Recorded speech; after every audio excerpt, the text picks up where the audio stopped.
Thank you so much, Amy, and thank you, Tatsmewi Oiklohim Yuma Kalatiwama, Inam Wasmanik Titoka Timt we Okpu, Katsiya Nunyam Hanyuat, Kiata Awatis Lemhai, Sayakats Kila Hin Hanyuat, Wakapayats Tatstamena Namipu.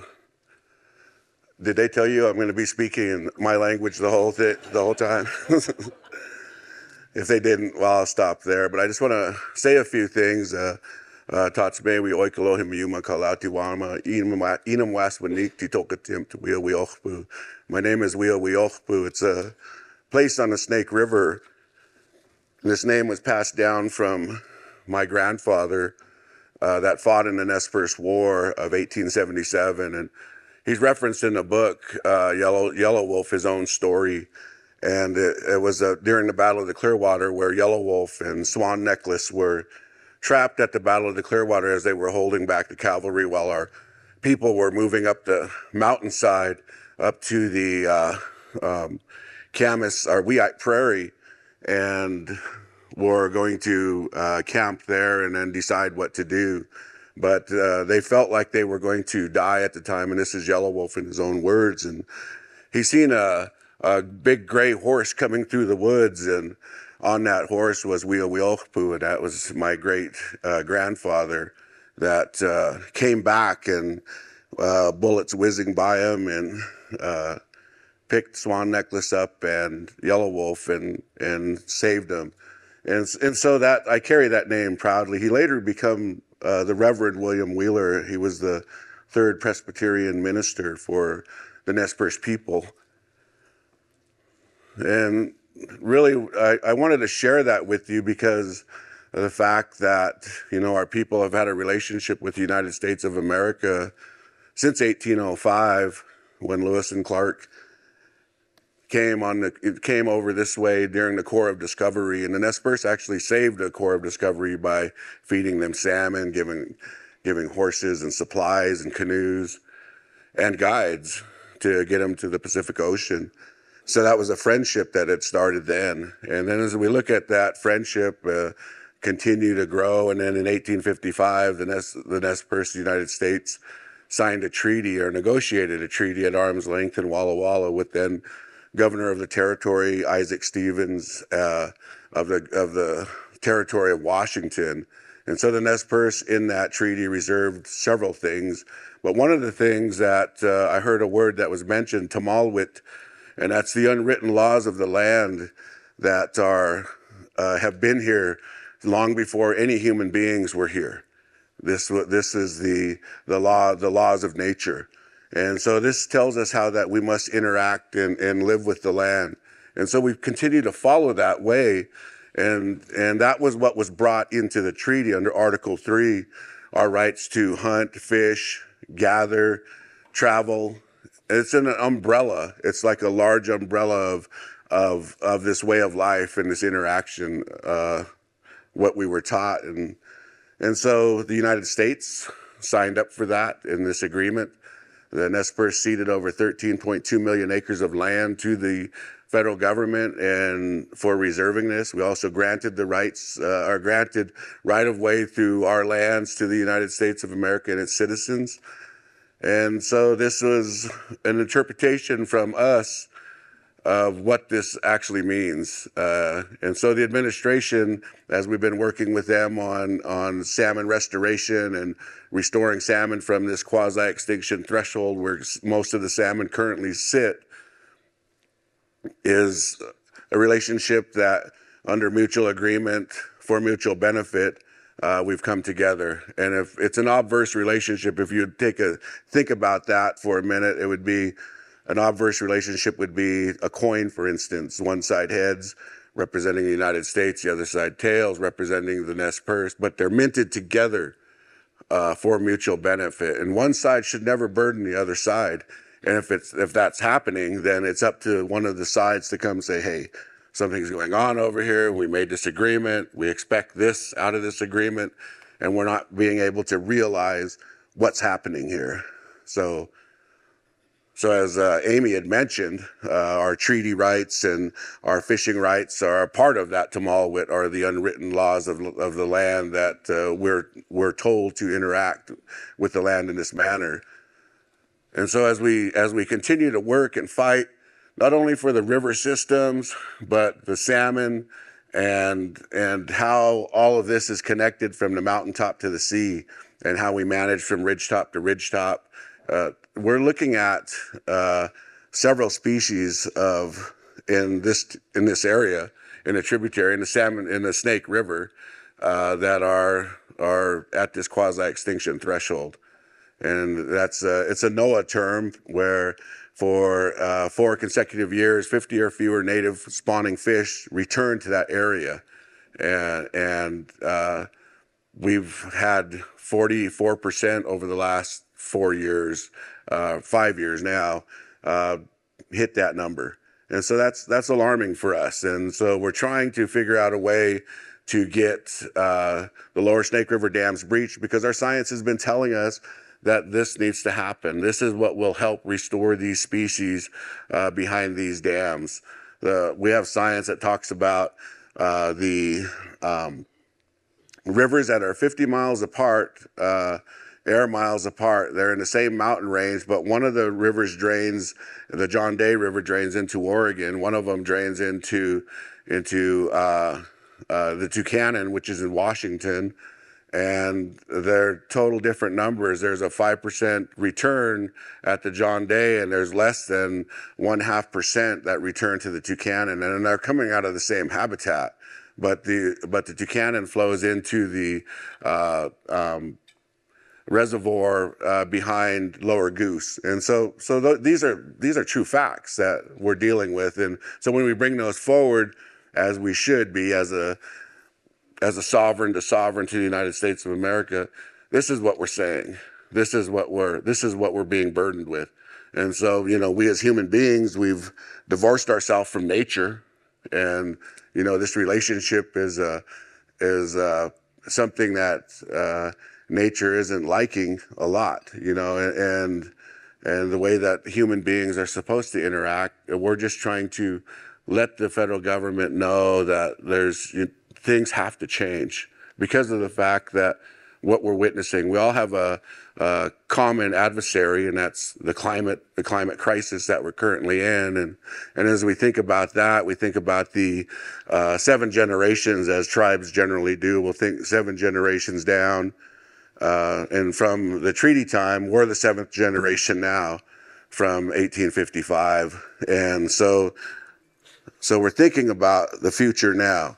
And what can we do to impact change? And so we start putting dollars towards restoration work. We start putting dollars towards data collection, whether it's huckleberries or mountain tea or bare root, and the times that they're being harvested, their growth, their size, their weight.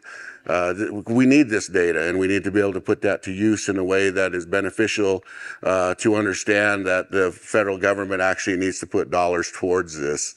And so this is all tied to a keystone species, to salmon, because their DNA is from ridgetop to ridgetop, and it was those nutrients that are supposed to be flowing from the mountaintops to the sea, and then from the sea back to the mountaintops isn't happening. Then somewhere along the line, in the future, those 7 generations are going to have to bear the brunt of the changes that we didn't make. So they always say youth tends to outrun its mistakes, but can they outrun our mistakes? And our mistake would be that we don't do nothing, and we think status quo is okay.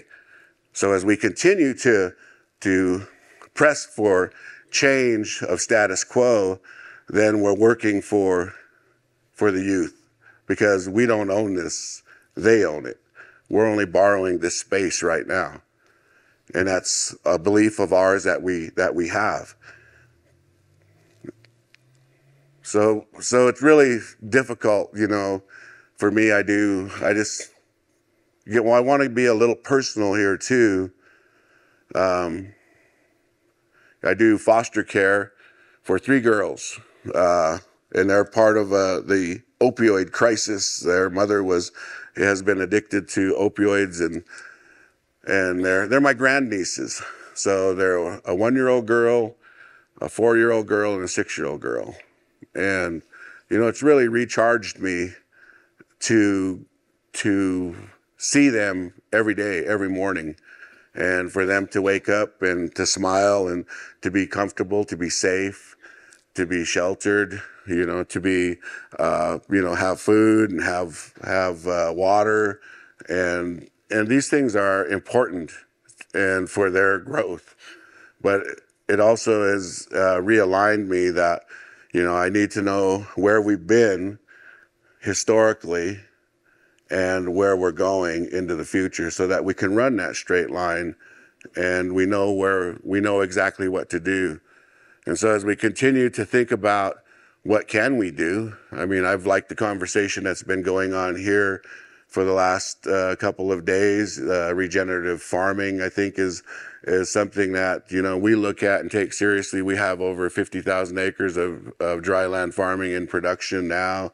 We do a lot of no-till farming, and we're applying ag lime to neutralize the fertilizers that have been placed on the ground for so long. We're doing studies on ridges where used to be trees and bushes and brush and grass that are now dry land farming, that when the snowpack hits and then it thaws out, it just rushes down instead of trickling down like it should. And we were fortunate to have a very cool spring this year, so that we didn't see a lot of that. But we start adding all these different things up, and as a tribe, as a Nez Perce tribe, we have several different entities. We have an enterprise entity, we have a health entity, we have a law and justice entity, and we have the government services entity and housing. And under our government services, we have several different disciplines, departments. We have wildlife, we have watershed, we have water resources, fisheries, forestry, and the biocontrol. So all of these different disciplines are, and we were the first tribe in the nation to establish a climate change and energy committee within our government, and we've had that for 6 years now, 7 years, 6 or 7 years. But it's a lot of data that comes into that all over from our different disciplines, but it wasn't really being funneled into data collection area. That what are we going to do with this information that we're collecting, and how do we utilize that? And then how does the federal government utilize that information? I mean, John Podesta, the climate envoy, has taken John Kerry's place, and we have conversations all the time about the work that needs to be done, but the data that needs to be collected for the change that needs to happen. We need to know what we have to do out there, and there's a lot of big things that we're looking at. But from a standpoint of what a tribe can do and where we're at and where we're located, firsthand is that we have boots on the ground. We have people with fingertips picking huckleberries. We have people in the dirt digging roots, and they're the ones that are understanding what's actually happening out there, to a place that they've gone for generations. And we're some of our gatherers have been there and have been taught these places by their grandmothers, and now they're drying up. We as people can move, which is great. We can migrate to someone else, but a huckleberry patch can't migrate like that. It takes time for them to migrate to another area. In the way that the world is changing today really puts a lot of those what we call first foods in jeopardy. And so that's what we're really protecting for. That's what we're really trying to monitor for. And as we continue to understand what's happening to our first foods, then we have to look at the people themselves, and we also have to look at, well, what can we do as a tribal nation? And I just want to mention one thing under Tumalwit. We don't place ourselves above our foods. We're equal to. We're the same. We come from the same place. We're the same. And we may think as human beings that we're up here because we have thumbs and fingers, and our brains are this big. But if they're that big, we should be able to figure a way out of this. And so that's really what we're looking at is, well, let's put those brains to use. Let's put those fingertips and thumbs to use then, if we're really that smart. And so, those people that are out there on the ground, they're very important to what we're doing. And so we've done things. One of our first things was, how do we get to net zero? So we've deployed solar panels on most of our tribal buildings, on our casinos. Now we're starting on our houses. We may have completed about 70 houses. We have batteries. We have We have a Tesla Mega Pack. We have power packs that we're storing the energy in, and we're looking at developing a virtual power plant with not only other tribes, but with people in general that will be able to store energy and then draw that energy out and then place it where it needs to be at any given time. And we have the software and the partners that are able to help us do that. So we're trying to do our part. We're trying to do our part in recovery of a keystone species. We're also trying to do our part for the 7 generations that are yet to come, for those people that will be here in 7 generations, looking back at this time and saying, what did they do? What did they do? And we want to be the people that took action. We want to be the people that understood what was happening to our planet, to our Mother Earth. And as Al Gore once said, he said, keep your eye on the prize. And it showed a blue planet. We're talking going to Mars, going to the moon, going to these places, but he said, keep your eye on the prize. And that's always resonated with me and held into my mind that he knew what he was talking about, and he knew that this was home. This was our home. Because if you look at salmon, you look at orca, there's no water on the moon. If it is, it ain't no river, it ain't no ocean. Are we going to be able to move them too? I don't think we're going to be able to move those species. We may be able to go and bring some plants and be able to recycle some things, but as nature, as what we've divorced ourselves from, we're not going to be able to bring that with us. That's going to have to remain here and suffer from what we've done. And that's what we're fighting for. That's truly what we're fighting for, is an understanding of the way that life was and the way life is today, and what the future holds for us. And we can make the changes. We have technology, we have the strength to do it, but do we have the will? And that's really what we need to do, is develop a will to change, because a lot of people don't like to change because of the bottom line. They place too much emphasis in the capitalistic system to that bottom line, and that blinds you for doing the right thing many times. And that's difficult to say and understand from an entrepreneur, that I've always worked towards the bottom line. But at the same time, I understand what that system really means and how it's affecting us as mankind, or humankind, excuse me. But I just want to end with a quote from our chief Joseph. He was one of the great leaders. One of my other grandfathers was his interpreter at the surrender in Bear Paw in 1877 in Montana. His name was Tom Hill. But Chief Joseph, when he was in Washington, D.C., said, "It does not take many words to speak the truth." So with that, I thank you, and I hope you all have a good time here.